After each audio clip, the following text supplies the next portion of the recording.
নমস্কার, দেখছেন কলকাতা টিভি। আপনাদের সঙ্গে আমি ইন্দ্রাণী। শুরু করছি সংবাদ সারাদিন।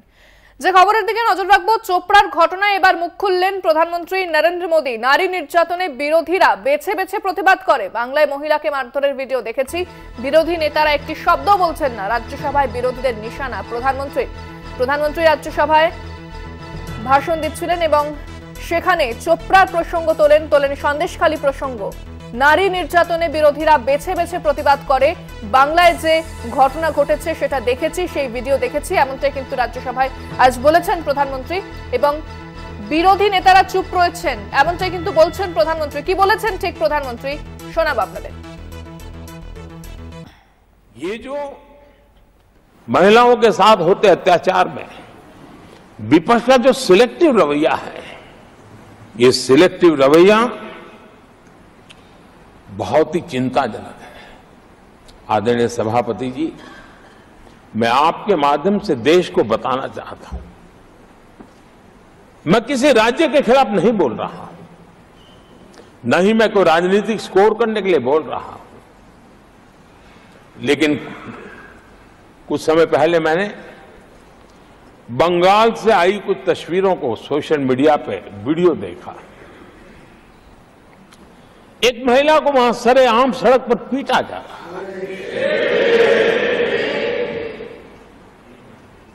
वो बहन चीख रही है,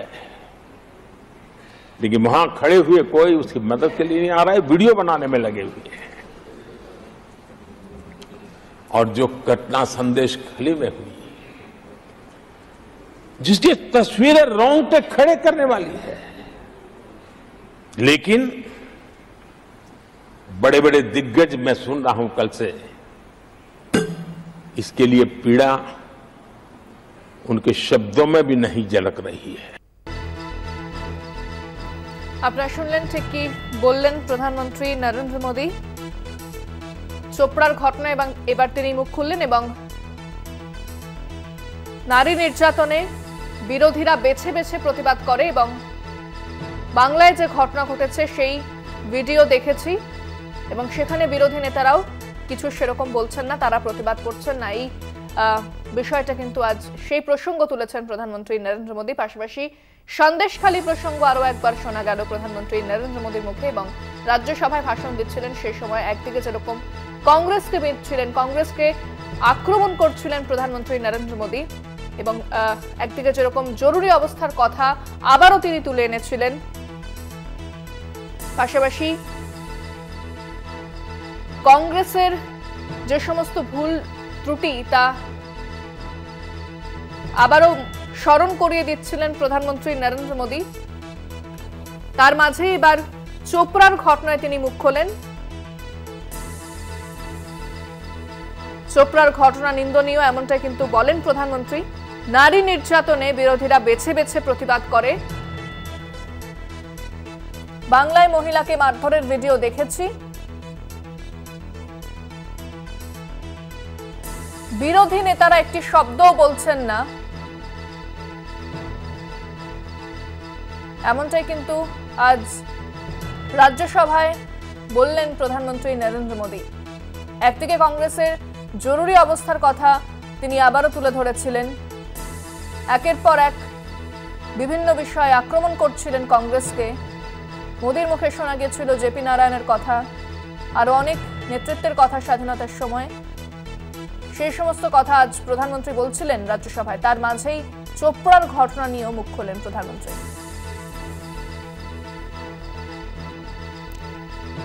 শান্তনু সেন, তৃণমূল মুখপাত্র কি বলেছেন এই বিষয়ে, শোনাব আপনাদের।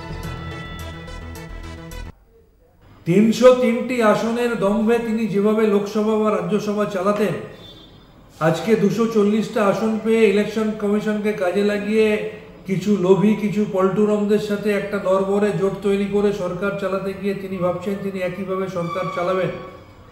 এর আগে বাংলাকে এত বদনাম করেও বাংলার মানুষের কাছে যোগ্য জবাব পেয়েও বোধহয় লজ্জাবোধ নেই মাননীয় প্রধানমন্ত্রী, তাই তিনি আজকে এইভাবে বাংলাকে অপমান করছেন এবং মুখ্যমন্ত্রী মমতা ব্যানার্জির দিকে আঙুল তুলছেন। বাংলার মানুষ জানতে চায় প্রধানমন্ত্রীর কাছে যে বাংলায় চোপড়ার মতো বা জলপাইগুড়ির মতো কোনো ঘটনা ঘটলে তৃণমূল কংগ্রেস দলগত এবং সরকারগতভাবে তার নিন্দা করে, এবং তৃণমূলের সাথে যোগ থাকা সত্ত্বেও কোনো অভিযুক্ত পার পায় না, তাকে অ্যাটেম্প টু মার্ডার কেসে অ্যারেস্ট করা হয়। কিন্তু হাথরাস, উন্নাও, বলরামপুর সহ ভারতবর্ষের বিজেপি শাসিত বিভিন্ন রাজ্যে যখন একের পর এক নারী নির্যাতন এবং গণধর্ষণের ঘটনা ঘটে, ন্যাশনাল ক্রাইম রেকর্ড ব্যুরোর তথ্য অনুযায়ী আজকেও নারী নির্যাতনের শীর্ষে বিজেপি শাসিত রাজ্যগুলো। সেখানে কোন বিজেপি শাসিত রাজ্যে অভিযুক্ত বিজেপি নেতাকে বিজেপির প্রশাসন অ্যারেস্ট করেছে, একটা উদাহরণ ভারতবর্ষের প্রধানমন্ত্রী দেখাতে পারবেন না। ভারতবর্ষের প্রধানমন্ত্রী আজকে নারীদের সম্মানের কথা বলছেন। লজ্জা হওয়া উচিত। অষ্টাদশ লোকসভার প্রথম অধিবেশনও প্রায় শেষের পথে, এখনো তিনি মুখ খুললেন না কেন মণিপুরে এত মহিলাদের ধর্ষণ করে নগ্ন করে প্যারেড করানো হয়, সে ব্যাপারে নরেন্দ্র মোদী এখনো চুপ করে বসে আছেন।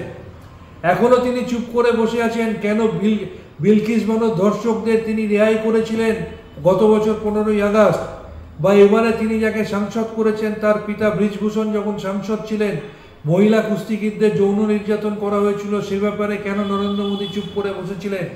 আর বাংলার এক মহিলা মুখ্যমন্ত্রী সারা দেশের মধ্যে একমাত্র, যিনি মমতা ব্যানার্জি, যাকে বিজেপির নেতারা কখনো বারমুডা পড়তে বলে, যাকে বিজেপির নেতারা তার পিতৃ পরিচয় নিয়ে প্রশ্ন তোলে, সেই মমতা ব্যানার্জি নারীদের সুরক্ষার জন্য এবং নারীদের ক্ষমতায়নের জন্য যে কাজ করেছেন সেটা নরেন্দ্র মোদীর কাছে শিক্ষণীয় হওয়া উচিত। সেই কারণেই এনসিআরবির রিপোর্ট অনুযায়ী আজকের দিনও অবধি ভারতবর্ষে মহিলাদের জন্য অন্যতম নিরাপদ রাজ্যের নাম পশ্চিমবাংলা। আমরা বিষয়ে কথা বলবো। ফোনে রয়েছেন আমাদের পলিটিক্যাল এডিটর আশিস চট্টোপাধ্যায়। আশিস দা, নরেন্দ্র মোদী আজ রাজ্যসভায় বেশ কিছু প্রসঙ্গ তুলছিলেন এবং তার মধ্যে তিনি চোপড়ার ঘটনাটা নিয়েও মুখ খুললেন। তিনি বললেন যে বিরোধী নেতারা এই বিষয়ে কিছু বলছেন না, তারা চুপ রয়েছেন। দেখো, প্রথমে যে ঘটনা ঘটেছে সেটা বলা ভালো, যে নরেন্দ্র মোদী বলেছেন যে তিনি একটি ভিডিও দেখেছেন যেখানে একজন মহিলার উপরে অত্যাচার করা হচ্ছে এবং সেই মহিলা চিৎকার করছেন, তাকে ঘিরে রয়েছে একদল জনতা, তারা মহিলাকে বাঁচাবার থেকে ভিডিও করায় বেশি উৎসাহী, এই কথাটা তিনি বলেছেন। এবং তারপরে তিনি বলেছেন যে মহিলা নেত্রী নিজেকে প্রগতিশীল বলে দাবি করেন, তিনি কেন চুপ করে আছেন? তিনি কি চুপ করে আছেন এই জন্য যে রাজনৈতিক দলের সঙ্গে ওই অত্যাচারী যুক্ত, সেই রাজনৈতিক দলের জন্য কি তিনি চুপ করে আছেন? তিনি তো সেই রাজ্যের দায়িত্বে। অর্থাৎ কথাগুলো এমনভাবে সাজিয়ে বলা হয়েছে এবং কথা সাজানোর ব্যাপারে নরেন্দ্র মোদীকে তার চরম শত্রুও কোনো নিন্দা করতে পারবে না, খুব ভালোই কথা সাজাতে পারেন নরেন্দ্র মোদী। তাতে বোঝা যাচ্ছে যে রাজ্যের মুখ্যমন্ত্রী মমতা বন্দ্যোপাধ্যায়ের উদ্দেশ্যেই এই তীর ছুঁড়েছেন নরেন্দ্র মোদী এবং তিনি অভিযোগ করেছেন যে মুখ্যমন্ত্রী মমতা বন্দ্যোপাধ্যায় চুপ করে আছেন কেন, এবং সেই কথা প্রসঙ্গে তিনি সন্দেশখালীর নামটাও একবার উচ্চারণ করেছেন। এখন প্রশ্ন হচ্ছে যে হঠাৎ বাংলার এক প্রান্তে হওয়া একটি দুঃখজনক বা অনভিপ্রেত বা অপরাধমূলক ঘটনা তার মুখে পার্লামেন্টে উঠে এলো কেন? অর্থাৎ নরেন্দ্র মোদী কি তার বিরুদ্ধে বিরোধীরা যে অভিযোগ করেছে লোকসভায় এবং রাজ্যসভায়, যার মূল কথা হচ্ছে হিন্দুত্বকরণের নামে হিংসা, ঘৃণা এবং অসত্য ছড়ানো, তার উত্তর খুঁজে পাচ্ছেন না? তাহলে কি আশিস দা এই একটা পাল্টা ন্যারেটিভ তৈরি করা হচ্ছে, যেই ন্যারেটিভ এবং এই ন্যারেটিভের রাজনীতি বিজেপি করে থাকে, সেটাই কি এবার রাজ্যসভার মোদীর ভাষণ থেকে বোঝা যাচ্ছে? এটা বোঝা যাচ্ছে যে তার বিরুদ্ধে বিরোধীরা যে বড় অভিযোগ করছেন, হিন্দুত্বর নামে দেশ জুড়ে সংখ্যালঘুদের উপরে অত্যাচার, ঘৃণা এবং হিংসার অভিযোগ করছেন, তার জবাব নরেন্দ্র মোদীর কাছে নেই। সেই জন্যে তিনি কোনো একটি রাজ্যের একটি প্রান্তের একটি অপরাধমূলক ঘটনাকে সামনে এনে তিনি বিরোধীদের আক্রমণ করতে শুরু করলেন এবং রাজ্যের মুখ্যমন্ত্রীকেও নাম না করে আক্রমণ করলেন। তিনি কিন্তু মণিপুর সহ উত্তরপ্রদেশ সহ নানান জায়গায়, বিশেষ করে বিজেপি শাসিত রাজ্যগুলোতেও যে মহিলাদের উপরে চরম অত্যাচারের ঘটনা আমাদের সামনে এসেছে, সে ব্যাপারে কথা খরচ করলেন না। অর্থাৎ তিনি যদি সব জায়গার কথাই বলতেন তাহলে বোঝা যেত প্রধানমন্ত্রী হিসেবে তিনি একটা নিরপেক্ষ অবস্থান নিচ্ছেন, কিন্তু আসলে তার বক্তৃতা শুনে বোঝা গিয়েছে যে তার বিরুদ্ধে যে বড় অভিযোগ, হিন্দুত্বের নামে ঘৃণা, হিংসা এবং মিথ্যা ছড়ানোর অভিযোগ, সেই অভিযোগের সামনে দিশাহারা হয়ে গিয়ে তিনি দেশের একটি রাজ্যের একটি প্রান্তের একটি মানুষের অপরাধের ঘটনাকে রাজ্যসভায় রাষ্ট্রপতিকে ধন্যবাদ জ্ঞাপনের জবাবি ভাষণে তিনি তুলে নিয়ে আসছেন। এতে বোঝা যাচ্ছে নরেন্দ্র মোদী যথেষ্ট দিশাহারা এবং রাজনৈতিকভাবে তার বিরুদ্ধে বিরোধীরা যে আক্রমণ করেছে তার কোনো সুষ্ঠু জবাব নেই। আবার নরেন্দ্র মোদীর মুখে কোনো আত্মসমালোচনাও শোনা যায়নি। কেন তাদের সিট কমেছে, আসন কমেছে, কি সমালোচনা মানুষ করতে চেয়েছে, এই ধরনের কোনো আত্মসমালোচনাও না লোকসভায় গতকালের ভাষণে না রাজ্যসভায় আজকের ভাষণে এরকম আত্মসমালোচনা শোনা যায়নি। সুতরাং এক কথায় বলা যেতে পারে নরেন্দ্র মোদী এবং বিজেপি শিবির যথেষ্ট দিশাহারা, এবং সেই দিশাহারা মনোভাবের পরিচয় আজকের বক্তৃতায় আরো স্পষ্ট হয়েছে। ইন্দ্রাণী, একেবারে ধন্যবাদ আশিস দা। আমরা কথা বললাম আমাদের পলিটিক্যাল এডিটর আশিস চট্টোপাধ্যায়ের সঙ্গে। আরো একবার শোনাবো আপনাদের কি বলেছেন প্রধানমন্ত্রী নরেন্দ্র মোদী। ये जो महिलाओं के साथ होते अत्याचार में विपक्ष का जो सिलेक्टिव रवैया है, ये सिलेक्टिव रवैया बहुत ही चिंताजनक है। आदरणीय सभापति जी, मैं आपके माध्यम से देश को बताना चाहता हूं, मैं किसी राज्य के खिलाफ नहीं बोल रहा, न ही मैं कोई राजनीतिक स्कोर करने के लिए बोल रहा हूं, लेकिन कुछ समय पहले मैंने बंगाल से आई कुछ तस्वीरों को सोशल मीडिया पे वीडियो देखा। एक महिला को वहां सरेआम सड़क पर पीटा जा रहा है। वो बहन चीख रही है, लेकिन वहां खड़े हुए कोई उसकी मदद के लिए नहीं आ रहा है, वीडियो बनाने में लगे हुए हैं। और जो घटना संदेश खली में हुई, जिसकी तस्वीरें रोंगटे खड़े करने वाली है, लेकिन बड़े बड़े दिग्गज मैं सुन रहा हूं कल से, इसके लिए पीड़ा उनके शब्दों में भी नहीं झलक रही है।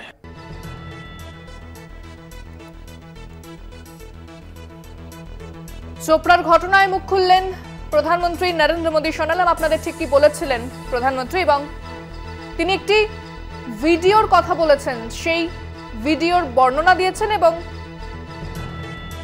তারপরেই বলেছেন যে বিরোধীরা সব বিষয়ে প্রতিবাদ করে, বেছে বেছে প্রতিবাদ করে তারা নারী নির্যাতনে, তবে এখন বিরোধীরা চুপ রয়েছে, বিরোধী নেতারা একটি শব্দও বলছেন না। আমরা বিষয়ে কথা বলবো। ফোনে রয়েছেন বিজেপি নেতা রাহুল সিনহা, আপনাকে স্বাগত জানাবো। প্রধানমন্ত্রী চোপড়ার ঘটনায় মুখ খুলেছেন এবং বলেছেন যে বিরোধীরা এই বিষয়ে চুপ রয়েছে, কি বলবেন? না না, একদম তো বাস্তব কথা বলেছে। যারা কোথাও একটা সামান্য কিছু হলে কাউকে মশা কামড় দিলে পরে চিৎকার শুরু করে দেয়, আর এখানে চোপড়াতে প্রকাশ্যে যেভাবে মহিলার ওপর এবং যে ছেলেটির ওপর যা অত্যাচার হয়েছে, তারপরে এমএলএ যেভাবে সেটাকে ঘুরিয়ে ফিরিয়ে সমর্থন করেছে, এর থেকে তো পরিষ্কার বোঝা যাচ্ছে যে পশ্চিমবাংলার অবস্থা কত সঙ্গীন। কিন্তু রাহুল বাবু, যে বিষয়টা বলা হচ্ছে মণিপুর নিয়ে প্রধানমন্ত্রী কোনো কথা বলেন না কোনোদিন। না না, মণিপুরের ব্যবস্থা তো অনেকটা স্বাভাবিক হয়ে আসছে। মণিপুরে যা করণীয় তা তো করা হয়েছে, কিন্তু চিৎকার যখন মণিপুর নিয়ে করবে বিরোধীরা, তখন বিরোধীরা এই মানবাধিকার লঙ্ঘন হচ্ছে সেটা নিয়ে একটিও শব্দ বলছেন না কেন? কোথায় এখন রাহুল গান্ধীর বড় বড় কথা? একবারও তো চোপড়া নিয়ে কোনো শব্দ করলেন না। অতএব স্বাভাবিকভাবে যেটা বলেছেন সেটা একদম সঠিক কথা বলেছেন। ধন্যবাদ। আমরা কথা বললাম বিজেপি নেতা রাহুল সিনহার সঙ্গে।